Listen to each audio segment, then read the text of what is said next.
میری بات ختم ہوئی تو عدالت میں چہ میں گوئیاں ہونے لگیں۔ لوگوں کی اکثریت مضحکہ خیز نظروں سے وکیل استغاثہ کو دیکھ رہی تھی۔ وہ اپنی خفت دور کرنے کی خاطر جلدی سے بولا، یہ تو مجبوری ہوئی نا، پیشہ ورانہ مجبوری۔ ایسے تو بیشتر دفتروں میں مرد و زن شانے سے شانہ ملا کر کام کرتے ہیں۔ میں نے اس کی کھسیاہٹ سے لطف اندوز ہوتے ہوئے کہا، میں بھی تو اتنی دیر سے آپ کو یہی بات سمجھانے کی کوشش کر رہا ہوں۔ میں جانتا ہوں میرا موکل اور نورین ایک دوسرے کے لیے نامحرم ہیں۔ اگر وہ کسی پبلک پلیس پر ایک ساتھ نظر آتے ہیں تو ان کی مجبوری کو سمجھنا چاہیے، بلا وجہ ان پر فحش حرکات کا الزام عائد کر کے انہیں حوالات میں بند نہیں کر دینا چاہیے۔ آپ شاید ایک بات بھول رہے ہیں میرے فاضل دوست، وکیل استغاثہ نے استہزائیہ انداز میں کہا۔ نورین صاحبہ اپنی مرضی سے وہاں نہیں گئی تھی، بلکہ ملزم نے دھوکے میں رکھ کر اسے بلایا تھا۔ بعد میں ملزم نے جب اس سے دست درازی کی کوشش کی تو مجبوراً پولیس کو مداخلت کرنا پڑی۔ مجسٹریٹ نے مجھ سے مخاطب ہوتے ہوئے دریافت کیا، بیگ صاحب یہ کیا قصہ ہے؟ آپ کا موقف ہے ملزم اور نورین ایک دوسرے سے محبت کرتے ہیں اور معمول کی ایک ملاقات کے تحت وہ جائے وقوعہ پر پہنچے تھے، جبکہ استغاثہ کا دعویٰ ہے ملزم نے دھوکے سے نورین کو وہاں بلایا اور ازاں بعد اس سے بدتمیزی کی کوشش کی۔ میں نے بآواز بلند کہا، جناب علی، میں اپنے موقف پر قائم ہوں، یہ وضاحت تو وکیل استغاثہ کریں گے۔ میرے موکل نے کس فریب کے تحت نورین صاحبہ کو جائے وقوعہ پر بلایا تھا، اور جہاں تک بدتمیزی یا دست درازی کا تعلق ہے، میرے خیال میں کسی پبلک پلیس پر اس کا جواز نہیں بنتا، خاص طور پر ان لوگوں کے لیے جو ایک دوسرے کو پسند کرتے ہیں اور اکثر باہر ملتے ہیں۔ پولیس نے ابتدائی طور پر ان دونوں پر فحش اور نازیبا حرکات کا الزام لگایا، پھر یہ الزام میرے موکل کی دست درازی تک محدود ہو کر رہ گیا۔ مجسٹریٹ نے سوالیہ نظر سے وکیل استغاثہ کو دیکھا۔ وہ وضاحت کرتے ہوئے بولا، جناب علی، ملزم نے نورین صاحبہ سے رابطہ کر کے دھمکی دی تھی کہ اس کے پاس کچھ ایسے خطوط ہیں، اگر وہ منظر عام پر آ گئے تو اس کے کردار کو ٹھیس پہنچے گی، لہٰذا وہ جائے وقوعہ پر جا کر اس سے وہ خط حاصل کر لے۔ جب نورین وہاں پہنچی تو ملزم نے خطوط اس کے حوالے کرنے کے بجائے بدتمیزی شروع کر دی اور الٹی سیدھی دھمکیاں دینے لگا۔ وکیل استغاثہ نے ایک لوز بال میری طرف پھینکی تھی، لہٰذا ایک جاندار شاٹ لگانا ضروری ہو گیا۔ میں نے بپھرے ہوئے لہجے میں کہا، ذرا ان خطوط کی وضاحت بھی کر دیں۔ خطوط ملزم نے دیے ہی نہیں، وہ گڑبڑا کر بولا۔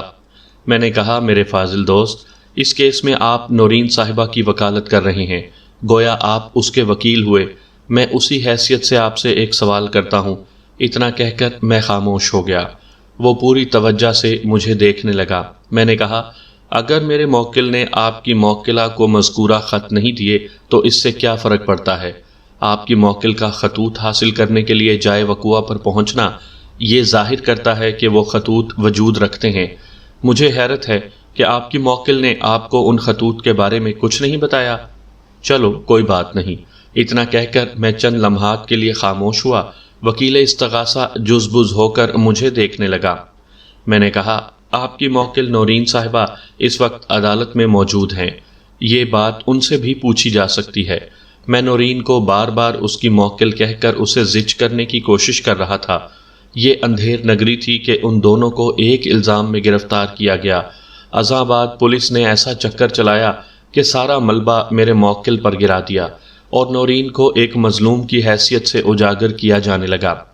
میں یہ بات تو بخوبی سمجھ رہا تھا کہ اس کایا پلٹ کے پیچھے عبدالکریم کی دولت نے ہاتھ دکھایا ہوگا، لیکن کس طرح، اس کی وضاحت نہیں ہو سکی تھی۔ میری تجویز انتہائی معقول اور فوری طور پر قابل عمل تھی، لیکن وکیل استغاثہ کے ذہن میں چونکہ چور چھپا بیٹھا تھا، لہٰذا اس نے جلدی سے کہا، نورین صاحبہ نے مجھے ساری تفصیل بتا دی ہے۔ اتنا کہہ کر وہ رکا، پھر قدرے کمزور آواز میں بولا، کسی زمانے میں نورین صاحبہ ملزم میں دلچسپی لینے لگی تھی، اسی سلسلے میں اس نے ملزم کے نام چند خطوط لکھے تھے جن کی بنیاد پر ملزم اسے بلیک میل کرنے کی کوشش کر رہا تھا۔ نورین صاحبہ کی یہی مجبوری اسے جائے وقوعہ پر لے گئی تھی۔ وکیل استغاثہ کی وضاحت کسی شارٹ پچ ڈیلیوری سے کم نہیں تھی۔ میں نے ایک زبردست ہک شاٹ کھیلنا ضروری جانا اور تمسخرانہ انداز میں کہا، گویا وہ عشقیہ خطوط تھے۔ وکیل استغاثہ بغلیں جھانک کر رہ گیا۔ میں نے مجسٹریٹ کی جانب روئے سخن پھیرتے ہوئے کہا، جناب علی، وکیل سرکار نے اس بات کی تصدیق کر دی ہے کہ میرے موکل اور نورین صاحبہ کے درمیان ایک سنجیدہ اور گہرا تعلق موجود ہے۔ آپ اسے پسندیدگی کہیں، محبت یا عشق، اس سے کوئی فرق نہیں پڑتا، دونوں کے باہر ملنے کا جواز سامنے آ جاتا ہے۔ اور وکیل استغاثہ نے مخالفت ضروری سمجھی اور میری بات مکمل ہونے سے پہلے ہی مداخلت کر دی۔ آبجیکشن یور آنر، میں وکیل استغاثہ کے کہے ہوئے الفاظ میں تصحیح کرنا چاہتا ہوں۔ مجسٹریٹ اس کی طرف متوجہ ہوا تو اس نے کہا، جناب علی، یہ درست ہے، کسی زمانے میں نورین صاحبہ اس شخص کی باتوں میں آ گئی تھی اور نادانی میں اسے کچھ تحریریں بھی بھیج دی تھیں، جیسا کہ اس نوعیت کے معاملات میں ہوتا ہے، لیکن یہ زمانہ گزشتہ کا قصہ ہے۔ ملزم کی اصلیت کھل جانے کے بعد میری موکل نے اس سے قطع تعلق کر لیا تھا۔ میں نے کہا، اب یہ بھی بتا دیں اس قطع تعلق کی مدت کیا ہے؟ آپ تو زمانہ گزشتہ کا یوں ذکر کر رہے ہیں جیسے یہ صدیوں پہلے کا قصہ ہو۔ وہ تأمل کرتے ہوئے بولا، لگ بھگ 1 سال پہلے۔ اس کا مطلب ہے کہ ان کا تعلق قائم ہوتے ہی ختم ہو گیا۔ میں نے طنزیہ لہجے میں کہا، کم و بیش اتنا عرصہ پہلے ہی ان میں تعلق قائم ہوا تھا۔ تو اس میں ایسی اعتراض والی کون سی بات ہے؟ وکیل استغاثہ نے حیرت بھری آواز میں کہا۔ جب ملزم کی حقیقت نورین پر کھلی تو وہ اس سے متنفر ہو گئی۔ اسے اس بات کا افسوس بھی ہوا کہ اس نے ایک غلط آدمی سے دل لگا لیا تھا۔ بہرحال اس وقت تک وہ ملزم کو چند خطوط ارسال کر چکی تھی۔ اسے ہر وقت یہ دھڑکا لگا رہتا کہ ملزم کس وقت بلیک میلنگ پر اتر آئے، اور بالآخر ملزم نے یہ حرکت کر ہی ڈالی۔ میں نے طنزیہ لہجے میں کہا، میرے موکل نے یہ حرکت بہت جلدی نہیں کر دی؟ میرے ان ریمارکس پر حاضرین عدالت میں سے بعض کی ہنسی نکل گئی۔ میں نے اپنے لہجے میں کاٹ کو برقرار رکھتے ہوئے کہا، اسے چاہیے تھا کہ کم از کم 1-2 صدی تو انتظار کر لیتا۔ ہو سکتا ہے نورین کو اپنی غلطی کا احساس ہو جاتا اور وہ اس کی طرف لوٹ آتی۔ وہ ملزم کا جو بھیانک روپ دیکھ چکی تھی، اس کے بعد واپسی کے بارے میں سوچ بھی نہیں سکتی تھی۔ وکیل استغاثہ نے ہٹ دھرمی جاری رکھی۔ میں نے اکھڑے ہوئے لہجے میں کہا، آپ کی موکل کو میرے موکل میں ایسی کیا خرابی نظر آ گئی تھی؟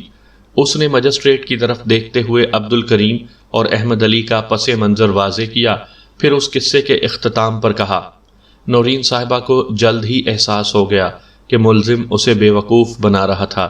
وہ پیار محبت کا ڈھونگ رچا کر اس کے والد کو تباہ کرنا چاہتا تھا تاکہ دیرینہ رنجش کا انتقام لے سکے۔ ملزم کے خطرناک عزائم سے واقف ہوتے ہی وہ ڈر کر پیچھے ہٹ گئی۔ بہت خوبصورت کہانی ہے، میں نے استہزائیہ انداز میں کہا۔ واقعی دولت میں بڑی طاقت ہوتی ہے۔ آپ کہنا کیا چاہ رہے ہیں بیگ صاحب؟ مجسٹریٹ نے حیرت سے مجھے دیکھا۔ میں نے کہا، جناب علی، نورین کوئی ننھی بچی نہیں جو میرے موکل کی باتوں میں آ کر اس سے دل لگا بیٹھی ہو اور اس کے عزائم کو بھانپتے ہی الگ ہو گئی۔ وہ ایک پڑھی لکھی، باشعور اور ماضی نافراموش لڑکی ہے۔ اسے اچھی طرح یاد ہے کہ کئی سال پہلے اس کے اور ملزم کے والد کے درمیان کیا جھگڑا ہوا تھا۔ اس تناظر میں کسی بھی صورت اسے ملزم کے قریب نہیں آنا چاہیے تھا جو اس کے باپ کا دشمن تھا۔ وہ اس کا دوست کیسے ہو سکتا تھا؟ لیکن وہ میرے موکل کے ساتھ تعلق بڑھانے کے لیے دل کے ہاتھوں مجبور ہو گئی، یعنی سب کچھ جانتے بوجھتے ہوئے وہ ملزم سے محبت کرنے لگی، اور 1 روز پہلے تک یہ محبت قائم و دائم تھی، لیکن دولت کی طاقت نے سب کچھ خاک میں ملا دیا۔ میں اس موقع پر یہ کہوں گا، نورین کی محبت ایک خوبصورت ڈھونگ تھی۔ فریبی میرا موکل نہیں بلکہ نورین ہے، جس کی چاہت مشکلات کی دھوپ میں کسی برف کے ٹکڑے کی مانند پگھل کر پانی ہو گئی، بلکہ پانی سے بھی ہوا بن کر اڑ گئی۔ میرے موکل نے اس لڑکی کے ہاتھوں ایک خوبصورت دھوکہ کھایا ہے۔ کاش یہ اس لڑکی کو پہلے پہچان گیا ہوتا۔ دولت کی طاقت نے وہ رنگ دکھایا کہ نورین 1 سال پرانے تعلق کو فراموش کر بیٹھی۔ آپ بار بار دولت کی طاقت کا ذکر کر رہے ہیں بیگ صاحب، مجسٹریٹ نے بھویں سکیڑ کر کہا۔ ذرا اس راز سے بھی پردہ اٹھا دیں۔ میں نے کھنکار کر گلا صاف کیا اور ٹھہرے ہوئے لہجے میں کہا، جناب علی، میرے موکل اور نورین کو پکڑ کر تھانے لایا گیا تو انہیں ایک ہی حوالات میں رکھا گیا تھا۔ گرفتاری کا عمل لگ بھگ 2 بجے پیش آیا۔ 5 بجے تک یہ دونوں حوالات کے ایک ہی کمرے میں بند رہے اور دونوں میں وہ محبت بھی موجود رہی جس کا آغاز 1 سال پہلے ہوا تھا۔ میں نے چند لمحات کا توقف کر کے حاضرین عدالت کو دیکھا اور دوبارہ مجسٹریٹ کی طرف دیکھتے ہوئے اپنا بیان جاری رکھا۔ جناب عالی، کم و بیش 4 بجے سپہر نورین کو یہ کہہ کر حوالات سے باہر نکالا گیا کہ انچارج صاحب نے اسے اپنے کمرے میں بلایا ہے۔ 10 منٹ بعد وہ واپس آئی تو اس کے تیور ہی بدلے ہوئے تھے۔ اب وہ پہلے والی نورین باقی نہیں رہی تھی۔ وہ کسی بھی صورت میرے موکل سے کوئی بات کرنے کو تیار نہیں تھی، بلکہ اس نے قطع تعلقی جیسا رویہ اپنا لیا۔ پھر 5 بجے کسی مصلحت کی بنا پر نورین کو ملزم سے الگ کر دیا گیا، یعنی اسے حوالات کے دوسرے کمرے میں پہنچا دیا گیا۔ یہ ایک عجیب و غریب سچویشن ہے۔ اپنے موکل سے ملاقات سے پہلے میں نورین سے ملا، لیکن اس نے مجھ سے بات کرنے سے انکار کر دیا۔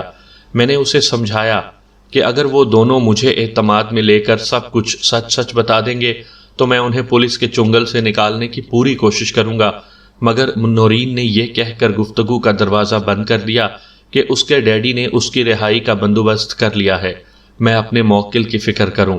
میں نے ایک لمحے کو رک کر سانس درست کی، پھر مجسٹریٹ کی طرف دیکھتے ہوئے بولا، جناب عالی، نورین اس وقت عدالت میں موجود ہے۔ اس سے پوچھا جا سکتا ہے کہ اس نے اپنی رہائی کے حوالے سے اتنی بڑی اور پر یقین بات کس بنا پر کی تھی؟ اسی بنا کے نیچے دولت کی طاقت کا راز پنہاں ہے۔ مجسٹریٹ نے سوالیہ نظر سے نورین کو دیکھا اور کہا، بی بی، تم اس سلسلے میں کیا کہتی ہو؟ میں نے وکیل صاحب سے ایسی کوئی بات نہیں کی، وہ نگاہ چراتے ہوئے بولی۔ اس کی دروغ گوئی پر مجھے غصہ تو بہت آیا، لیکن میں نے تحمل کا دامن ہاتھ سے نہ چھوٹنے دیا اور قدر سخت لہجے میں اس سے استفسار کیا، کیا آپ اس بات سے بھی انکار کریں گی کہ 4 بجے 10 منٹ کے لیے آپ کو انچارج صاحب کے کمرے میں بلایا گیا تھا؟ وہ قدر تامل کرتے ہوئے بولی، یہ بات تو درست ہے۔ اس مختصر طلبی کا سبب کیا تھا؟ وہ گھبراہٹ آمیز انداز میں بولی، میرے ڈیڈی مجھ سے ملنے آئے تھے، وہ تھانے دار کے کمرے میں بیٹھے تھے، وہ یہ دیکھنا چاہتے تھے کہ وہاں میرے ساتھ کوئی برا سلوک تو نہیں ہو رہا۔ چند منٹ بعد مجھے واپس حوالات میں بھیج دیا گیا۔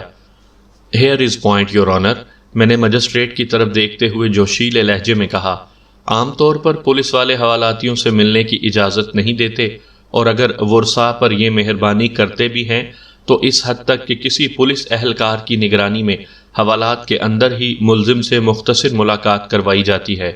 نورین صاحبہ سے امتیازی سلوک کسی گڑبڑ کی نشاندہی کرتا ہے۔ وکیل استغاثہ نے کہا، دراصل بات یہ ہے کہ نورین صاحبہ کی حیثیت کسی ملزمہ جیسی نہیں تھی، اس لیے اگر اسے تھانہ انچارج کے کمرے میں اس کے ڈیڈی سے ملوا دیا گیا تو اس میں حیرت والی کون سی بات ہے؟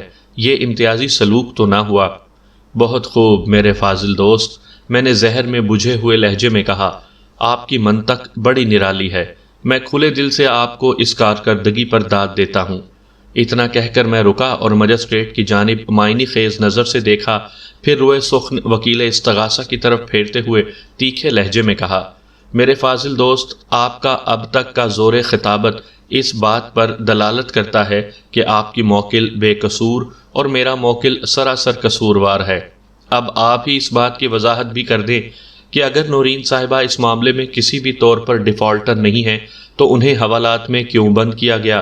نہ صرف بند کیا گیا بلکہ پوری رات تھانے میں رکھنے کے بعد آج عدالت میں پیش کیا گیا۔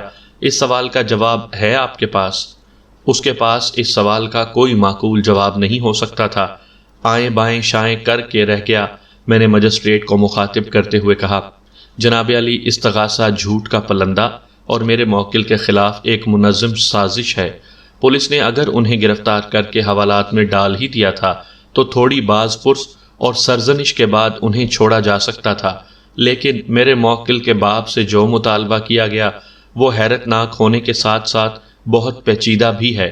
پیچیدہ ان معنوں میں کہ اس کی تہ میں کسی سازش کا سراغ ملتا ہے۔ پولیس والے کسی خاص وجہ سے نورین کو کور کر کے میرے موکل کو اس معاملے میں الجھانا چاہتے ہیں، جو کہ ایک زیادتی ہے۔ لہٰذا میں معزز عدالت سے استدعا کرتا ہوں میرے موکل کی ضمانت قبول کی جائے۔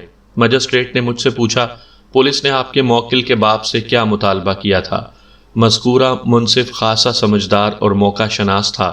اس نے میرے بیان میں سے نہایت ہی اہم نقطہ اٹھا لیا تھا۔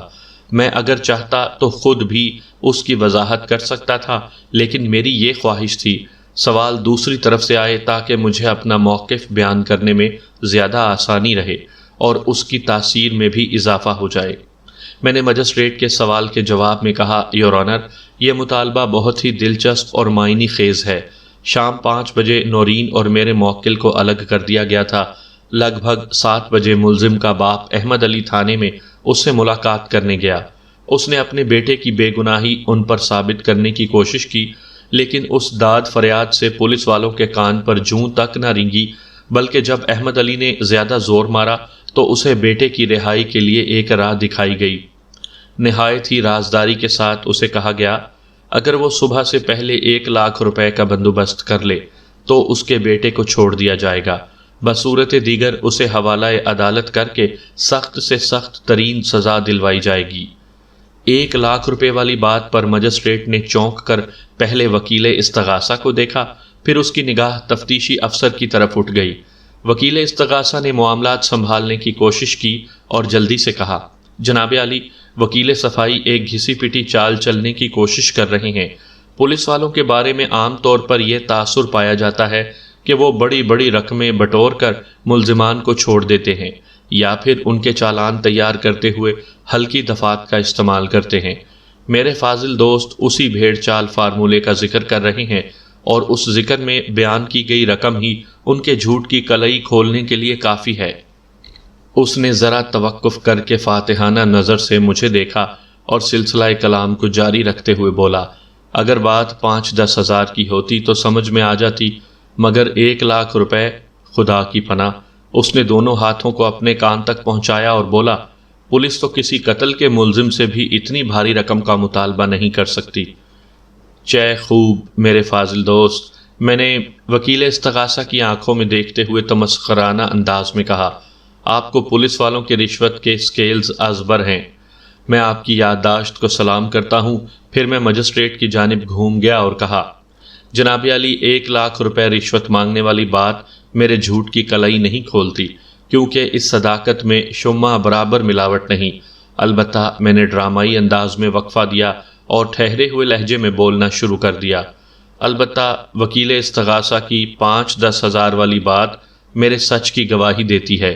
سب لوگ بشمول عدالت اس بات سے آگاہ ہیں کہ ملزم کے والد احمد علی کی مالی حیثیت کیا ہے۔ وہ ایک بڑے چلتے ہوئے کاسمیٹکس سٹور کا مالک ہے، جہاں باپ بیٹے کے علاوہ ایک ملازم بھی کام کرتا ہے۔ سٹور کی روزانہ کی سیل 1000 سے اوپر ہوتی ہے۔ اگر پولیس والے احمد علی سے 5-10 ہزار روپے مانگ لیتے تو ظاہر ہے وہ بیٹے کی رہائی کے لیے یہ قربانی دینے پر تیار ہو جاتا، مگر 1 لاکھ کا مطالبہ اسے چکرانے کے لیے کافی تھا۔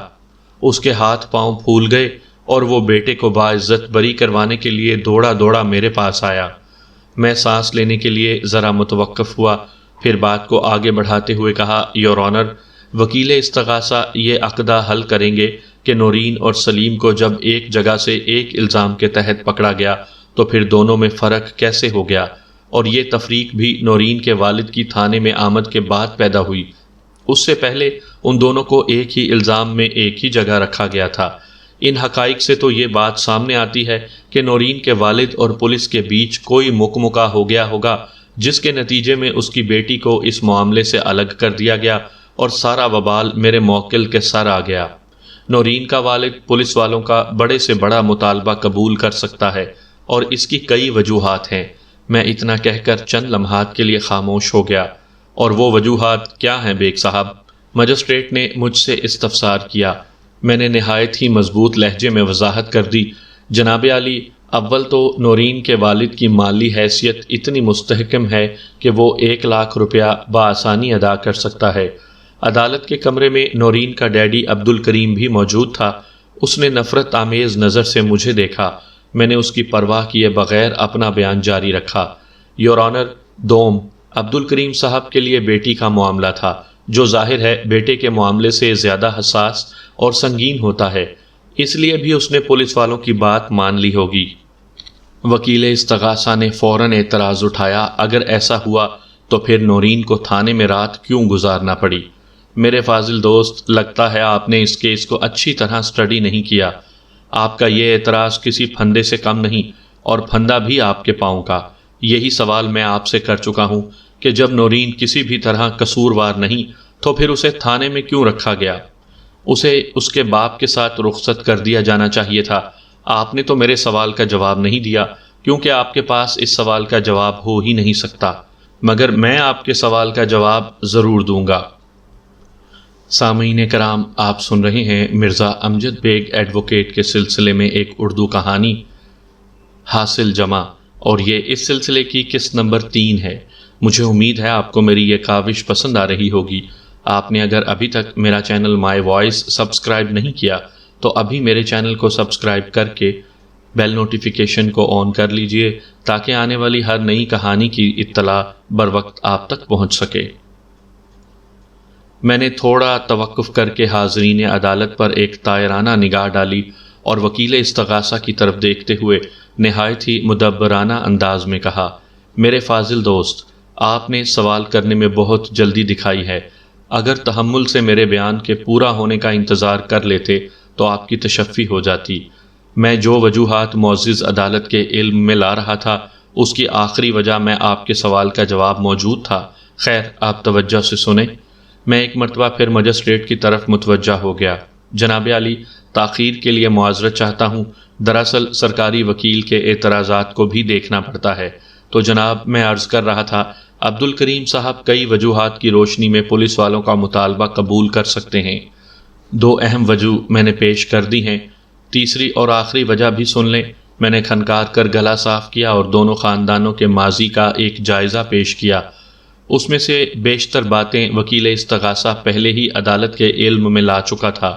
جناب عالی، میں نے موضوع کو آگے بڑھاتے ہوئے کہنا شروع کیا، دیرینہ رنجش راکھ میں دبی ہوئی کسی چنگاری کی مانند ہوتی ہے جو بجھتی نہیں بلکہ وقت گزرنے کے ساتھ ساتھ اس کی شعلہ افشانی میں اضافہ ہی ہوتا چلا جاتا ہے۔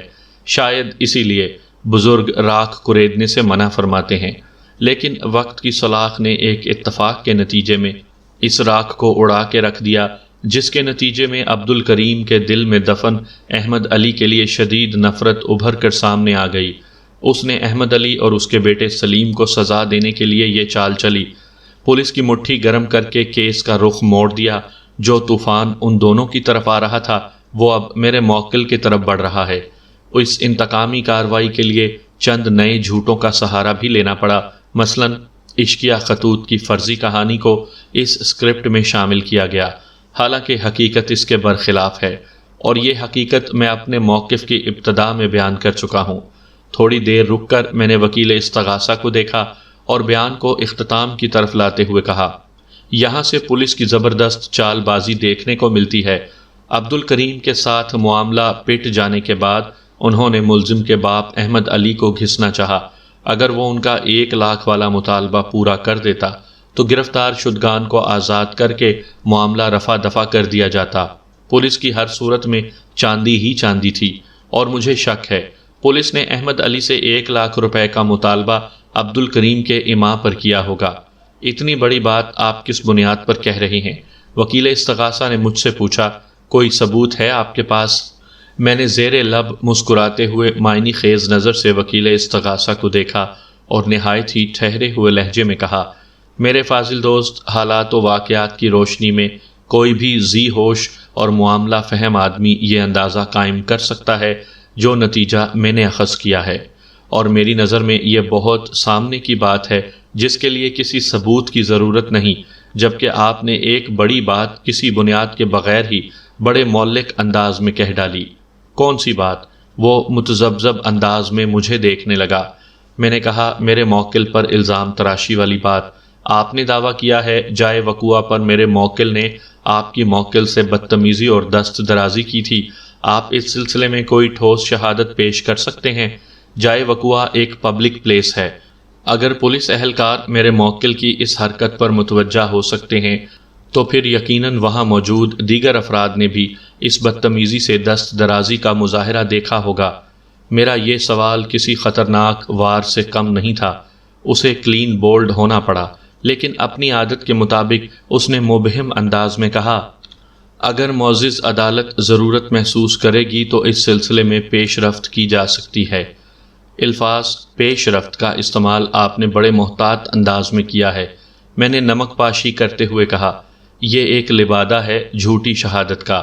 اگر عدالت کی طرف سے آپ کو حکم دیا جائے تو آپ ایک دو جھوٹے گواہ پکڑ کر لے آئیں گے جو بڑی بڑی قسمیں کھا کر حلفیہ کہیں گے کہ انہوں نے اپنی گناہ گار آنکھوں سے ملزم کو بدتمیزی، دست درازی اور نہ جانے کیا کیا کرتے دیکھا تھا، لیکن شاید آپ نے میری بات پر غور نہیں کیا۔ میں چند لمحوں کے لیے خاموش ہوا، پھر سلسلہ کلام کو جاری رکھتے ہوئے کہا، میں نے پوچھا تھا میرے موکل کی بدتمیزی اور دست درازی کی کوئی ٹھوس شہادت ہے آپ کے پاس؟ اگر آپ نے جائے وقوع پر چند لوگوں کے بیانات لیے ہوتے تو انہیں معزز عدالت میں پیش کر سکتے تھے، لیکن حقیقت چونکہ آپ کے موقف کے برعکس ہے، اس لیے اب آپ بھرتی کے گواہوں کا بندوبست کر لیں گے۔ یہ بات میرے اور آپ کے علاوہ بہت سے لوگ بڑی اچھی طرح جانتے ہیں کہ عدالت کے باہر جھوٹے گواہ بآسانی دستیاب ہو جاتے ہیں جو 5-10 روپے میں ہما وقت اپنا ایمان اور ضمیر فروخت کرنے کے لیے تیار رہتے ہیں۔ اس زمانے میں واقعی 5-10 روپے میں جھوٹے گواہ فراوانی سے مل جاتے تھے۔ آج کل ان کا ہدیہ نذرانہ 200-300 روپے تک جا پہنچا ہے۔ یہ حقیقت ہے اور حقیقت ہمیشہ تلخ ہی ہوا کرتی ہے۔ میری بات کے اختتام پر وکیل استغاثہ نے میرے موکل کی ضمانت رکوانے کے لیے چند دلائل دیے۔ اس میں پہلے کہی گئی باتوں کے سوا اور کچھ نہیں تھا، اور ان میں ان اعتراضات اور الزامات کی بھرپور تردید پیش کر چکا تھا۔ میں نے مجسٹریٹ کو مخاطب کرتے ہوئے نہایت مؤدبانہ لہجے میں کہا، جناب عالی، میں پچھلی باتوں کو دہرا کر معزز عدالت کا قیمتی وقت برباد نہیں کروں گا۔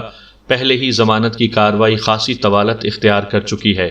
اب میں صرف اتنا کہنا چاہوں گا، اور میرا یہ کہنا ایک استدعا ہے کہ میرے موکل کو ایک سوچی سمجھی سازش کے تحت عدالت میں گھسیٹا جا رہا ہے، ورنہ اس کیس کو جو اصل روح ہے اس کو تھانے ہی میں نمٹایا جا سکتا تھا، مگر ذاتی رنجش، دیرینہ چپکلش اور انا کی بقا کاری اس کیس میں شامل ہو چکی ہے، اور یہ بات کوئی ڈھکی چھپی بھی نہیں۔ میرے متعدد سوالات کے جوابات وصول نہیں ہوئے۔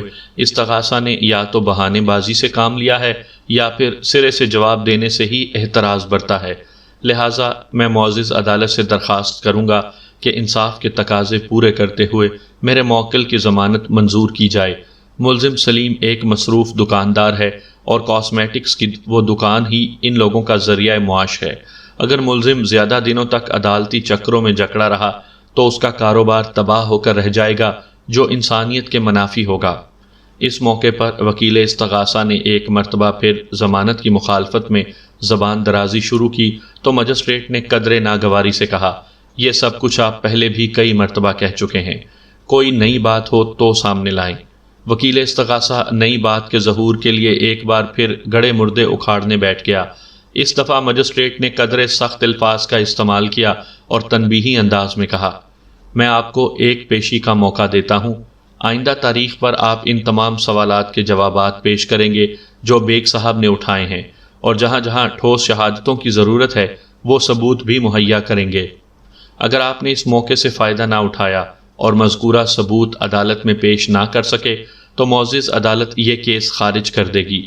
پھر مجسٹریٹ نے میری جانب دیکھتے ہوئے کہا، بیگ صاحب، عدالت آپ کے موکل کی عبوری ضمانت منظور کرتی ہے، لیکن آئندہ پیشی پر اسے عدالت میں حاضر کرنا آپ کی ذمہ داری ہوگی۔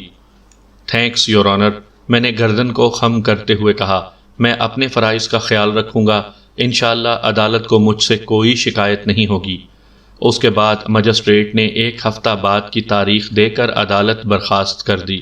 ہم عدالت کے کمرے سے باہر آئے تو سلیم کا باپ احمد علی بہت خوش تھا۔ ضمانت کے سلسلے میں تھوڑی عدالتی کارروائی باقی تھی، لہٰذا فوری طور پر ہم جا نہیں سکتے تھے۔ میں احمد علی کو لے کر ایک طرف برآمدے میں کھڑا ہو گیا۔ اس نے تشکر سے لبریز لہجے میں کہا، بیگ صاحب، میں آپ کے دلائل سے بہت متاثر ہوا ہوں۔ احمد علی صاحب، آپ بھی کمال کرتے ہیں، یہ بھی بھلا کوئی دلائل تھے؟ میں نے سرسری انداز میں کہا، آپ نے قتل کے کیسز کی عدالتی کارروائی ملاحظہ نہیں کی ہوگی، دلائل تو وہاں دیکھنے والے ہوتے ہیں۔ یہ تو نہایت ہی معمولی نوعیت کا کیس تھا جو پولیس اور عبد الکریم کی ملی بھگت سے پیچیدگی اختیار کر گیا۔ میرے خیال میں تو اس معاملے کو تھانے ہی میں رفع دفع ہو جانا چاہیے تھا۔ وہ چونک کر تعریفی نظر سے مجھے دیکھنے لگا، پھر پوچھ بیٹھا، آپ کو یہ بات کیسے معلوم ہوئی کہ عبد الکریم نے پولیس والوں کی مٹھی گرم کر کے انہیں سلیم کے خلاف کر دیا تھا تاکہ میں تباہ و برباد ہو سکوں۔ خدا کی قسم میرا تو اس طرف دھیان بھی نہیں گیا تھا، وہ اس لیے کہ آپ مثبت طرز فکر کے آدمی ہیں، جبکہ عبد الکریم منفی سوچ کا حامل ثابت ہو رہا ہے، میں نے سمجھانے والے انداز میں کہا۔ اس بدبخت نے یہ بھی نہ سوچا کہ اپنے انتقام کی خاطر وہ بیٹی کو چارے کے طور پر استعمال کر رہا ہے۔ انا پرستی اور خود پسندی انسان کو اندھا کر دیتی ہے۔ وہ تائیدی انداز میں بولا، آپ بالکل ٹھیک کہہ رہے ہیں، لیکن آپ نے میرے سوال کا جواب نہیں دیا۔